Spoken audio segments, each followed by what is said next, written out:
mati bukan sebab sakit, bukan sebab sehat, mati sebab sampai ajal.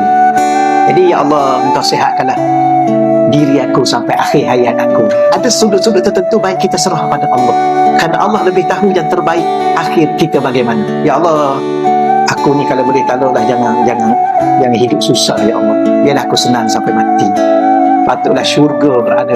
Syurga anak tu pada ibu dan ayah dia. Mak kita, mak ayah ni sampai tahap tu kita fikir tak nak. Ya Allah, tolong sihatkan aku. Sebab apa? Kalau aku sakit akhir umur aku menyusahkan anak-anak. Padahal itulah peluang dia nak masuk syurga lebih cerah. Siapa-siapa yang ada mak ayah sakit, puan-puan kena ambil. Itulah peluang ke syurga yang paling mudah. Tapi kita mak ayah ni pula macam tu lah. Ya Allah, jangan tolong sihatkan aku ya Allah. Sebab kalau aku sakit, aku tak nak susahkan anak-anak aku ya Allah. Doa lah. Kalau Allah berkenan, alhamdulillah. Kalau Allah lakukan sebaliknya, yakinlah dengan Allah, kerana itulah yang terbaik untuk akhir hidup kita.